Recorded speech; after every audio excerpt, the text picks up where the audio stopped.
Wake up and see the world and all the things in it as God meant you to see them. Wake up and open the door of vision to your good fortune.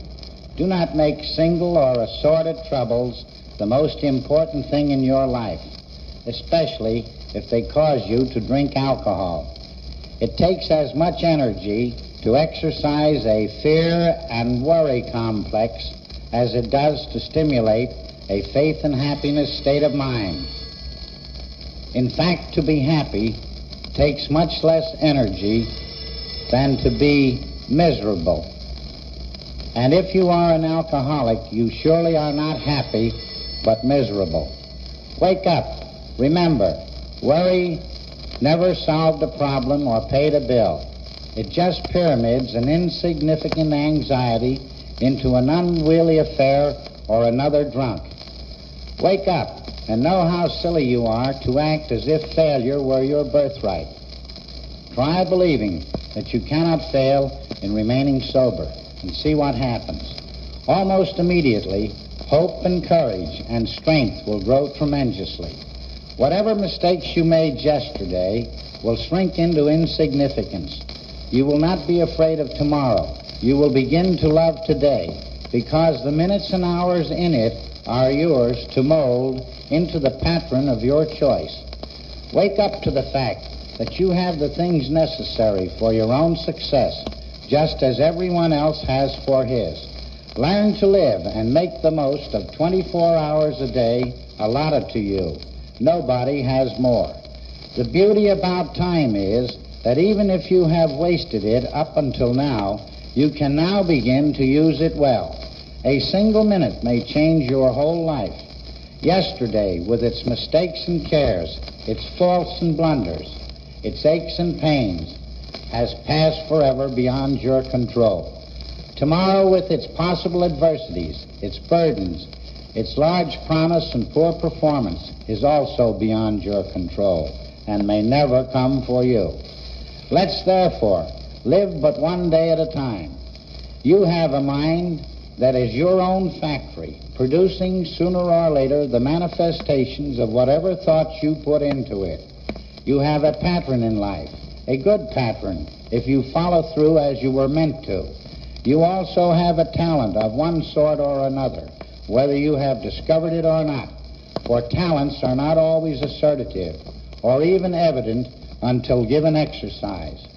Wake up these gifts, and you can't help remaining sober, and you will awaken to the importance of your future happiness, which will follow to you automatically.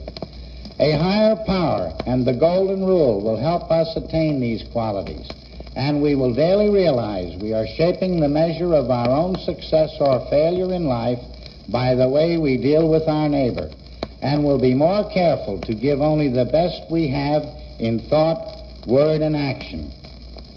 Considering the law even from a selfish viewpoint, we see that giving our best to others is good business practice. If we are suspicious and stingy, we shall bring into our life results that are not in keeping with these attributes. If we are generous and loving, we shall that are in keeping with them. We can help most people by letting them unload their heart when they have problems. If we do not allow impatience or intolerance to interfere with our measure of help to them. In helping the alcoholic, we must first realize he or she are sick persons and are in a fog.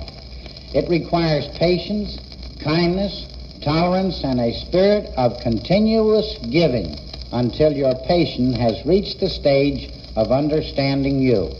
This will fill your gifts with love, understanding, forgiveness, faith, and gladness, both for yourself and your patient, and you will have awakened to a state of joy that money cannot buy. In closing, let me say that strict attendance at the meetings, help the other fellow, reading the literature, and a sincere effort to live the AA way of life will reward you with sobriety, happiness, and success. Thank you. Berlin, Maryland, February 16, 1948. JAM. Well, it's been a long, long time since I've been down to Delaware to see Edna and Jack. I certainly am glad I come down today because they all look so wonderfully good, and it was a nice trip. And Jack looks good, and Edna looks good, and Spotty there, he's just about as good as anything can be.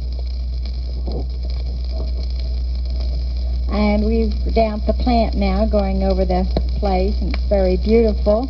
A lot of work has been done here, and I certainly wish them all the luck and success in this world, because they're really entitled to it. They're two fine people. Maybe Mr. Hicks here would like to have something to say.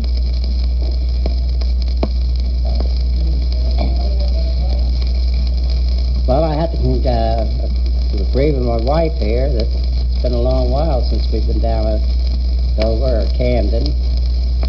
And I remarked how well Jack looked. And Edna both, after going over their plant, they certainly have done a wonderful job in the small space of time since the last time we saw them. But nevertheless, I know always said John A. McTaggart had a bigger brain, and anything he put his mind to, that would certainly turn out in a success in the end. But that's about all I can say right here now. Maybe the missus has another word. We visited Mr. and Mrs. McTaggart on August the 22nd. It was a very lovely trip, and I hope that we'll be down again very soon. We've had a wonderful day down in Dover, and goodbye for now.